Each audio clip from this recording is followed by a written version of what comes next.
All right, welcome back to another deep dive. Looking forward to this one. Yeah, this is going to be juicy. Oh, We're going back to the 2016 yeah, election, W16, yep. the Donna Brazile controversy. Yeah. We're talking debates, CNN, Oh, yeah.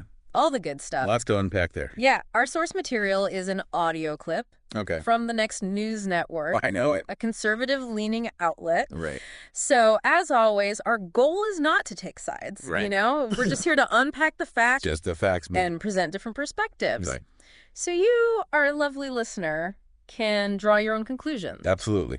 So, Donna Brazile, Donna Brazile. she was wearing two hats at the time. Look at that, right. Interim chair of the DNC. Okay. And the entity, a CNN contributor. Interesting combination. Little conflict of interest brewing there, wouldn't you say? Yeah, you could definitely say that. Just maybe a little bit. Yeah, I think that's where the controversy really comes in. WikiLeaks published emails that appeared to show Brazile sharing debate questions Oh, no. with the Clinton campaign. Sharing questions. Yeah, before a CNN Democratic primary debate No. and a town hall. So not just once, but twice. Yep. Not exactly what you expect from someone in a position of journalistic integrity at CNN. You would hope not. I mean, giving a candidate a sneak peek at the questions. Yeah. What are your thoughts on that? Well, I mean, I guess the biggest thing is just the fairness. Right. Imagine you walk into a debate and you know exactly what's going to be asked. Yeah. I mean, talk about an advantage. Oh, yeah, a considerable one at that. Right.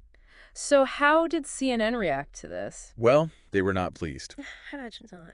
They claim they never gave her any prep material. Okay. They expressed discomfort with her actions, of course. Right. And ultimately, they accepted her resignation. Okay. And she was out. Yeah, on October 14th.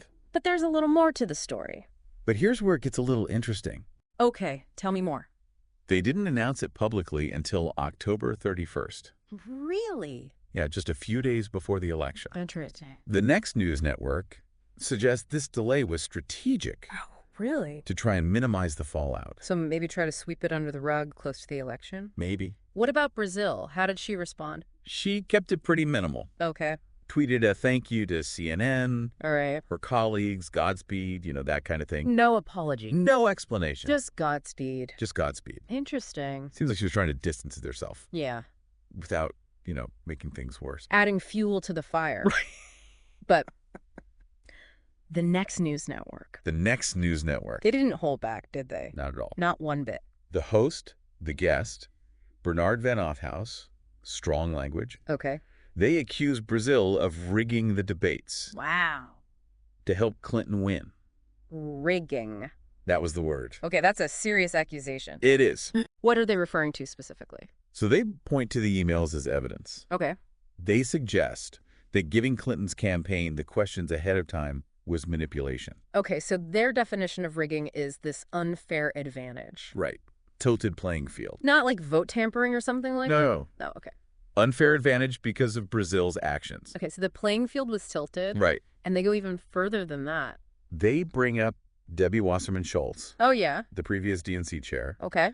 They allege she rigged the primaries in favor of Clinton as well. So pattern of manipulation is what they're saying. That's their argument. Okay. They present these events as a larger scheme Okay. within the Democratic Party Okay. to ensure Clinton's nomination. Wow. They even call it a miscarriage of democracy.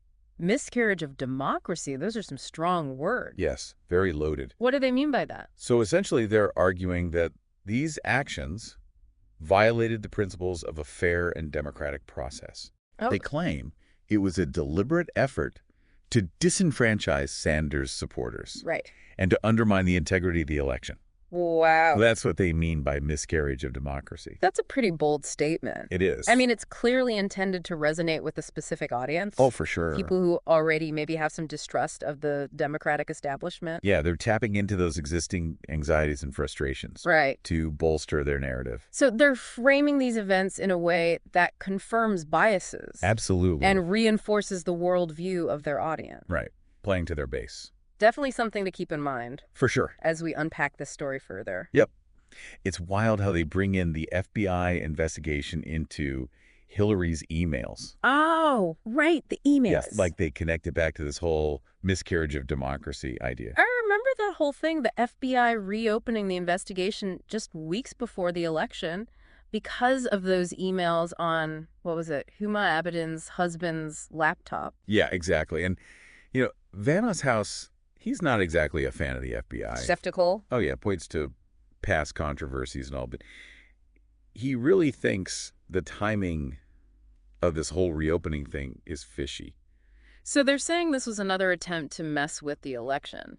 Pretty much they think it was meant to hurt Clinton and help Trump, sway those voters. But didn't the FBI get a lot of flack for how they handled that whole thing, like especially announcing it so close to the election? Yeah, you're right. They got it from both sides. Some people said it was totally political. Other people said they were just doing their job, investigating. Definitely added another layer of crazy to an already crazy election. No kidding. So they're connecting Brazil, the DNC, the FBI. It's all part of this system working against Trump in their eyes. That's the picture they're painting, yeah. Like all these separate things are actually all connected. Exactly. A coordinated effort to take down Trump and get Clinton elected. They even said a Clinton win would be like a threat to American liberty.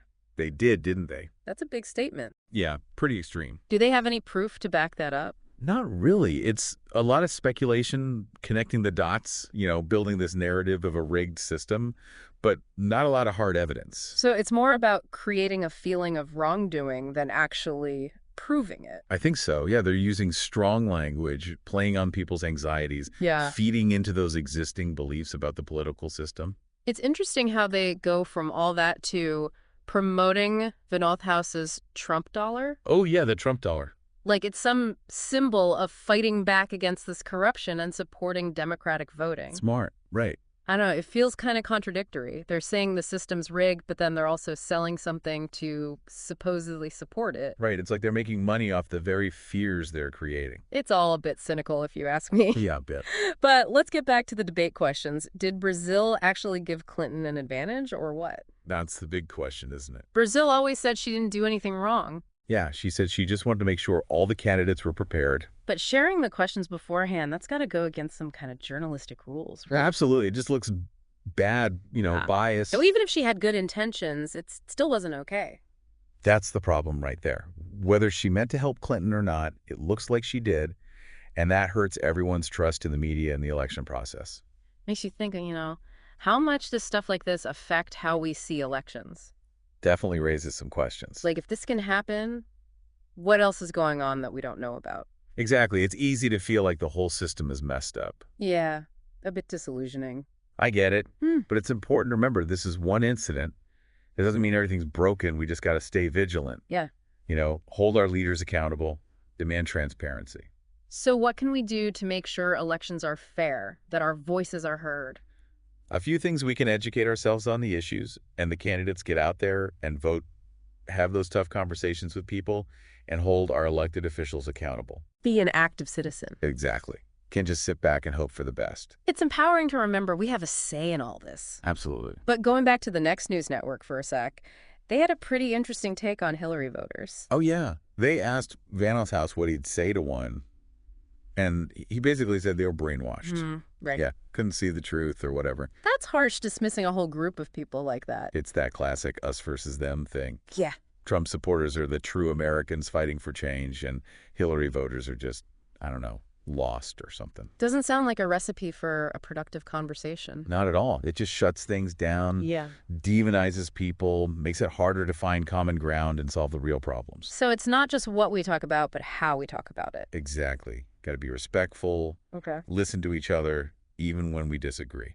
Easier said than done these days. For sure. But we got to try, we're all Americans. We got to work together. Powerful stuff. Yeah. This deep dive has really shown how messy the 2016 election was. Definitely. And the Brazile thing, even though it seems like one small thing, it really touches on bigger issues like trust and honesty in our institutions. It does. The next news network, that's just one side of the story. Yeah. Got to look at everything, all the different viewpoints. Absolutely. Got to be critical thinkers, challenge our own assumptions, seek out the truth, even when it's tough. So be self-aware, be critical. Exactly. Don't just accept everything you hear. Ask questions, dig deeper, look for evidence. We can all form our own opinions. Exactly. And it's okay to disagree. As long as there's respect and listening. Exactly. Good stuff. Yeah. So this deep dive was about the 2016 election, but the lessons apply to everything, right? Absolutely. All this stuff, media bias, polarization, trust issues. It's all still happening today. It's on us to stay informed, be engaged, Be good citizens work towards a better world. for everyone. Well said. That's a great point to move on to the last part of our deep dive. It's crazy to think about the long-term impact of something like this Brazil thing. Yeah, how these incidents can really change how people view institutions and politics in general. The Next News Network definitely used it to push their whole system is broken narrative. Right. They even said a Clinton win would be like the end of America as we know it. That's some serious fear-mongering. For sure, makes it seem like the stakes are super high. Exactly. Gets people riled up, ready to act. And then they tie it all back to their Trump dollar. Oh, yeah. Like it's some kind of shield against the corruption. It's almost like they're creating the problem and then selling the solution. A little bit, right. Yeah, kind of makes you wonder about their motives. It's a little unsettling, honestly, like profiting off of people's fears and distrust. Definitely raises some ethical red flags. So where do we go from here? How do we deal with all this misinformation and lack of trust? It's a tough one, Yeah. but I think media literacy is key. Media literacy. Yeah, being able to really analyze information, spot biases, and figure out what's true and what's just someone's opinion. Sounds important, but how do people actually do that? Well, for starters, don't just get your news from one place. Makes sense. Look at different sources, especially ones you might not agree with. Get out of that echo chamber. Exactly. It'll help you see things from different angles. Challenge your own assumptions. Right. And be aware of your own biases. We all have them. So, step 1, be more self-aware. Yep. And don't be afraid to ask questions. Dig deeper. Look for evidence. Don't just take things at face value. Exactly. Healthy skepticism is a good thing. So we don't have to just be passive consumers of information. Right. We can be active, critical thinkers. Form our own opinions. And it's okay to disagree as long as we're respectful and willing to listen. So much of this applies to life in general, not just the 2016 election. Oh, absolutely. These issues are everywhere, all the time. Media bias, polarization, trust issues. It's like the story of our time. It really is. It's on us to be informed, be engaged, To make a difference. work towards a better future. Exactly. Well said. This has been a fascinating deep dive. Yes. Lots to think about. Definitely. The Donna Brazile controversy was just the tip of the iceberg. So many layers. The Next News Network, that's just one perspective, remember. Got to look at all sides. Be critical. Think for yourselves. Find the truth. Thanks for joining us on this journey. It's been a pleasure. Keep exploring, keep questioning, and keep diving deep.